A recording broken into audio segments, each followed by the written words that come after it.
Selamat pagi anak-anak, selamat bertemu kembali untuk video pembelajaran kita kali ini. Hari ini semoga kalian dalam keadaan sehat, tetap semangat walaupun kita tidak bertemu secara langsung. Namun Bu Evi harap dengan adanya video pembelajaran ini, kalian tetap semangat, tetap dimudahkan dalam mempelajari materi IPS pada hari ini. Nah, untuk hari ini Bu Evi akan kembali membahas negara-negara Asia Tenggara. Khususnya hari ini akan membahas negara Vietnam dan negara Kamboja. Jadi tolong disimak dengan baik ya. Nah, negara Vietnam, karena kita akan membahas negara Vietnam dan Kamboja, tentu saja tujuan yang akan kita capai nanti pun masih sama. Tujuannya, kita akan membahas dari dua materi ini. Setelah pembahasan materi ini, harapannya kalian bisa menjelaskan letak astronomis batas negara dari Vietnam dan Kamboja. Juga bisa menjelaskan keadaan alam, kegiatan ekonomi negara Vietnam dan Kamboja, dan yang tidak kalah penting adalah kerjasama negara Kamboja dan Vietnam di wilayah Asia Tenggara. Oke, ini tujuan yang akan kita capai. Kita akan masuk pada negara Vietnam terlebih dahulu.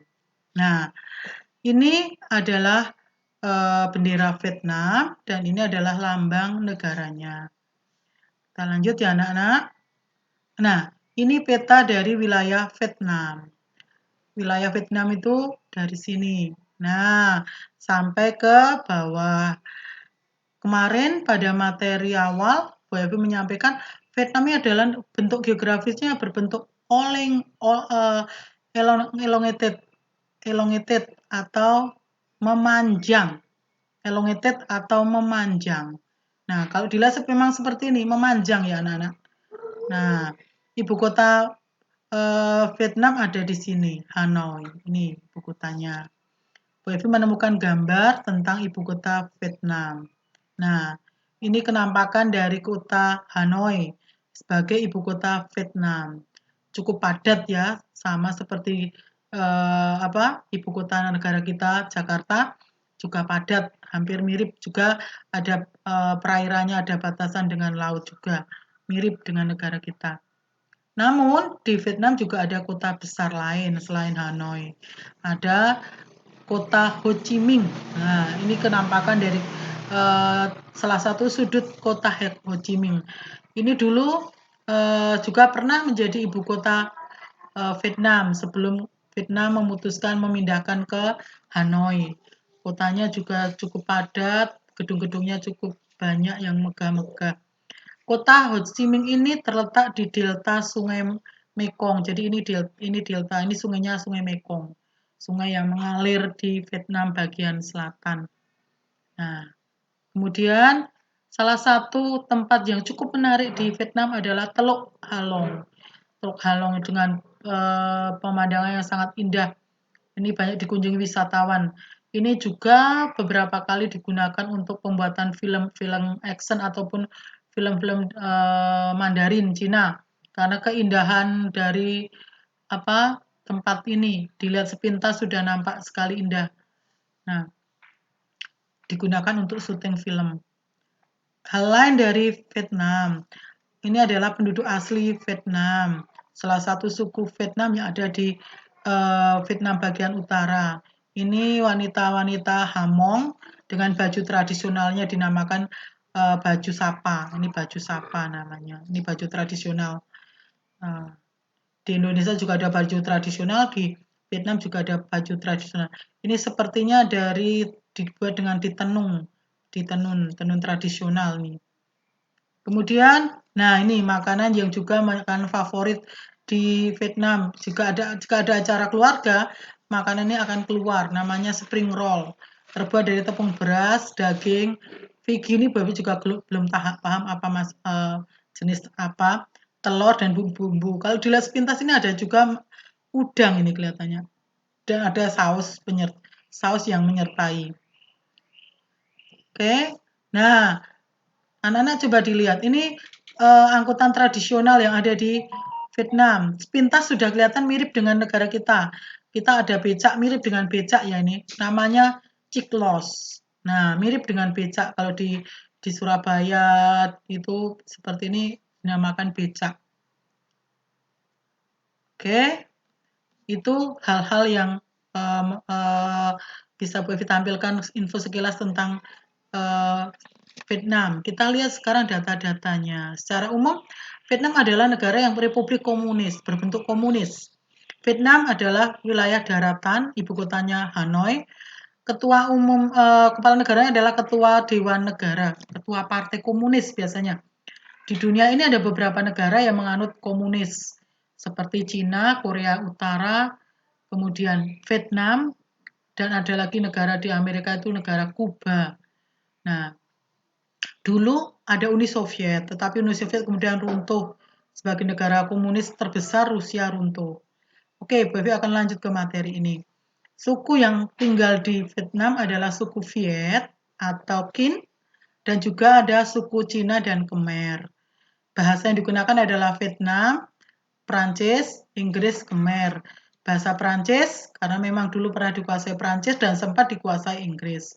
Agamanya walaupun negara berbentuk komunis, di Vietnam ini mayoritas beragama Buddha dan juga Kristen. Iklimnya ini yang menarik. Di bagian selatan beriklim tropis, di bagian utara beriklim subtropis. Karena memang wilayah Vietnam yang panjang tadi berbentuk elongated, separuh beriklim tropis, separuh beriklim subtropis. Enak ya teman, ya anak-anak, kalau ingin merasakan ada salju sekali waktu yang di selatan bisa pindah berwisata pindah ke utara. Sebaliknya yang utara pengen merasakan tropis bisa menuju selatan. Nah, sayang di negara kita tidak seperti itu ya. Tidak bisa merasakan subtropis 4 musim. Baik, kita akan masuk lagi ke hal lain. Nah, batas-batas Vietnam. Batas Vietnam ini bagian barat ada Laos, Kamboja, dan Teluk Siam. Kemudian batas timur Laut Cina Selatan. Batas utara ada negara Cina, batas selatan ada Laut Cina Selatan juga. Bentangan alam Vietnam ini akan terbagi atas 5 wilayah, di mana ada daerah pegunungan utara yang mencapai ketinggian kurang lebih 3.000 meter. Kemudian ada delta Sungai Merah yang terletak di mana di delta sungai ini terletak ibu kota Vietnam yaitu Hanoi. Kemudian ada barisan pegunungan Annam yang menghubungkan Vietnam Utara dan Selatan. Kemudian bentangan yang keempat, pantai pesisir yang sempit antara baris pegunungan Annamite dan Laut Cina Selatan. Yang terakhir adalah kenampakan delta Sungai Mekong yang ada di sebelah selatan Vietnam. Ciri fisik yang menonjol dari wilayah Vietnam ada puncak tertinggi, gunung tertingginya adalah Gunung Phan Xipang dengan ketinggian 3.143 meter. Kemudian ada paras laut. Ini paras laut itu sama dengan palung laut. Kemudian ada sungai utama, Sungai Mekong dan Sungai Merah. Sungai Mekong ini dimiliki mengalir di 4 negara anak-anak. Mengalir di Laos, kemudian Thailand, Kamboja, dan terakhir di Vietnam. Oke. Nah, ini kegiatan ekonominya. Kegiatan ekonomi utamanya adalah pertanian dengan hasilnya buah-buahan, sayur-sayuran, ubi jalar, jagung, tebu, teh, dan kopi. Ini hampir mirip di negara kita karena sama-sama negara agraris. Kemudian untuk perikanan, perikanannya sangat memberi sumbangan terbesar karena memang Vietnam berbatasan dengan berbatasan dengan Laut Cina Selatan, sehingga perikanannya memberikan devisa terbesar di Vietnam. Hasil hutannya ada kayu jati, kayu hitam, dan kayu merah. Hampir mirip di negara kita. Kayu jati banyak ditemukan di negara kita juga. Hasil tambangnya tidak terlalu banyak, hanya ada batu antrasit, batu bara, biji besi, fosfat, dan timah. Oke, kita masuk pada kegiatan kerjasama dengan Indonesia. Kerjasama Indonesia dengan Vietnam dibina secara bilateral. Sejak Vietnam mengalami perang saudara, di mana Indonesia beberapa kali mengirimkan pasukan perdamaian, pasukan Garuda di bawah bendera PBB untuk membantu perselisihan yang ada di Vietnam. Indonesia pernah menyediakan sebuah pulaunya, yaitu Pulau Galang di Kepulauan Riau, sebagai kamp pengungsian warga Vietnam. Ketika di Vietnam terjadi konflik berkepanjangan, banyak penduduknya kemudian meninggalkan daerahnya. Indonesia memberikan salah satu pulaunya, yaitu Kepulauan Galang, untuk dipakai mengungsi. Di sana sekarang ini masih ada sisa-sisa peninggalan orang-orang dari Vietnam, mulai dari tempat tinggalnya ataupun barang-barangnya yang masih tertinggal di sana setelah mereka kembali dipulangkan ke negaranya. Tentang Vietnam sampai di sini, kita akan lanjut pada negara kedua, yaitu negara Kamboja. Oke, ini kenampakan negara Kamboja. Kemarin Bawi bilang Kamboja ini bentuknya secara geografis adalah bentuk kompak. Kompak, mirip seperti lingkaran, bundar. Nah, ini kenampakan Kamboja. Kamboja ibu kotanya di sini. Di tepi aliran Sungai Mekong. Phnom Penh di sini. Ini ya ibu kotanya ya. Jadi Sungai Mekong ini mengalir dari sini. Nah, ini Sungai Mekong. Nah, ini alirannya. Nah, Kamboja wilayahnya terbelah oleh aliran Sungai Mekong. Bermuara terakhir ini di Vietnam. Jadi Sungai Mekong ini mengalir di Laos, ini kan negara Thailand, masuk ke Kamboja, ini masuk ke Kamboja. Hampir seluruh wilayah Kamboja ini dilalui oleh Sungai Mekong, kemudian baru masuk ke Vietnam. Oke. Nah, ini lambang negaranya, ini benderanya. Ini bendera Kamboja, ini lambang negaranya. Nah, Angkor Wat ini adalah salah satu kuil atau bangunan candi yang sangat terkenal di Kamboja. Ini kalau di Indonesia hampir mirip dengan Borobudur. Nah, bangunan yang sangat terkenal. Ini dulu ketika ditemukan juga tidak terawat, tidak diketemukan dalam kondisi juga menyedihkan, tapi kemudian oleh seorang ilmuwan, Boy agak lupa namanya, Angkor Wat ini mulai digali, dibersihkan, dan akhirnya diketemukan bangunan megah yang merupakan peninggalan cukup bersejarah, peninggalan bersejarah. Nah, kehidupan masyarakat Kamboja, ini para petani di Kamboja. Kalau melihat sepintas ini seperti pemandangan di negara kita ya, hampir mirip negara kita ya. Nah, ini adalah kegiatan pertanian yang ada di Kamboja. Sangat indah ya, sangat sejuk melihat dari ini. Nah, ini petani-petani Kamboja yang sedang menyiapkan benih untuk ditanam. Kegiatan ini hampir mirip juga di negara kita, menyiapkan benih yang nantinya akan ditanam. Nah, ini adalah danau yang ada di Kamboja, danau terluas di Asia Tenggara. Tonle Sap, ini danau terluas. Danau yang sangat luas untuk wilayah Asia Tenggara.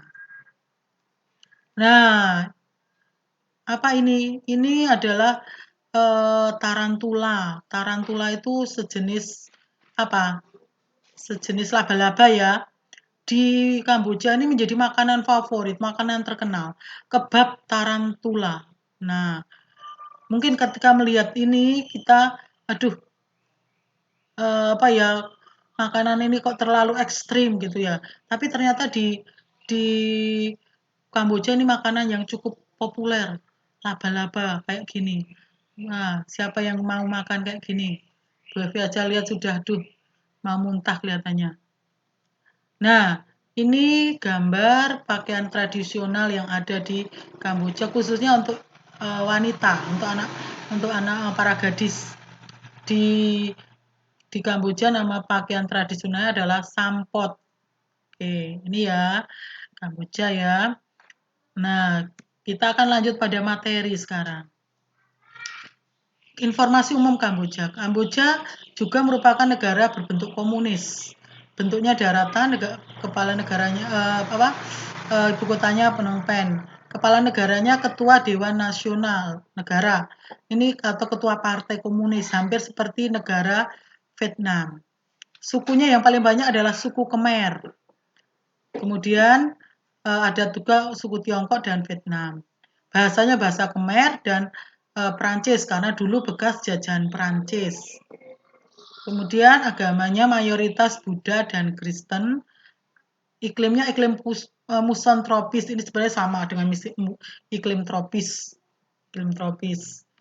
Batas wilayah, bagian utara ada negara Thailand dan Laos, bagian timur ada Vietnam, bagian selatan ada Laut Cina Selatan atau Teluk Siam, dan ada bagian barat ada negara Thailand. Ini batasnya. Bentangan alam Kamboja. Sungai Mekong merupakan sungai yang terpenting di Kamboja. Sungai ini melintasi Kamboja dari utara sampai selatan sepanjang 500 km. Nah, sangat panjang ya, 500 km. Kamboja bagian tengah merupakan sebuah daerah yang subur, di mana di daerah ini berjejer pegunungan yang membentuk setengah lingkaran menjadi perbatasan alami antara Kamboja dan Thailand. Jadi bagian tengah ini ada pegunungan yang membentuk setengah lingkaran, pembatas antara Kamboja dan Thailand. Nah, sebelah barat terdapat Gunung Kardamon dan sebelah tenggara ada Gunung Gajah. Di bagian utara ada pegunungan Dankret. Gunung tertinggi di Kamboja adalah Penong Aural. Nah, ini gunung tertingginya. Oke, bentangan alamnya. Kegiatan ekonomi. Mayoritas penduduk Kamboja bertumpu pada sektor pertanian. Tadi Bu Evi menampilkan gambar kegiatan pertanian yang masih diolah secara tradisional. Masih sangat tradisional, belum modern. Di Kamboja tidak memiliki industri besar. Kasihan ya, tidak seperti negara kita. Tidak memiliki industri besar. Industri Kamboja terbatas pada industri semen berskala tidak besar, industri kayu, dan industri rokok. Nah, bisa dibayangkan perekonomian di Kamboja tidak ada industri besar. Kenapa kok di Kamboja tidak memiliki industri besar? Ada 4 alasan. Perang yang berlangsung cukup lama menghancurkan sektor industri. Jadi, Kamboja pernah mengalami perang saudara antara kelompok Khmer Merah dan Khmer Putih. Sehingga perekonomian di Kamboja hancur. Yang kedua, kurangnya sumber daya manusia yang terampil, SDM-nya yang kurang. Yang ketiga, kurangnya bahan mentah dan suku cadang. Bahan mentah ini penting sekali untuk industri. Kalau tidak punya bahan mentah, bagaimana mau membuat sebuah industri besar? Yang parah lagi, minimnya sarana transportasi dan telekomunikasi. Ini, kalau transportasinya tidak lancar, bagaimana mau menyelenggarakan kegiatan industri? Apalagi telekomunikasi juga perhubungannya. Oke, bagian terakhir dari negara Kamboja adalah kerjasama. Indonesia dengan Kamboja pernah menjalin kerjasama, yaitu Indonesia pernah menjalin hubungan politik dan keamanan ini nampak dengan menempatkan duta besar. Di Indonesia ada duta besar Kamboja, di Kamboja ada duta besar Indonesia. Indonesia juga pernah ikut membantu pertikaian di Kamboja melalui Jakarta Informant Meeting atau JIM. Dan kemudian pengiriman pasukan Garuda ke-12 di tahun 1992 di bawah bendera UNTAC. UNTAC itu PBB untuk menjaga perdamaian di Kamboja karena di Kamboja ada perang saudara. Nah, anak-anak, ini sepintas tentang negara Vietnam dan Kamboja. Semoga ini bisa membantu untuk belajar kalian selama masa daring ini. Kita akan ketemu lagi minggu depan dengan materi baru, yaitu materi negara Laos dan Myanmar. Ini akan menjadi materi terakhir kita tentang ASEAN, tentang negara-negara ASEAN. Nah, Semoga bermanfaat. Kita akan ketemu lagi minggu depan. Terima kasih sudah mau melihat ataupun mempelajari video ini. Sampai ketemu lagi minggu depan. Selamat siang. Terima kasih.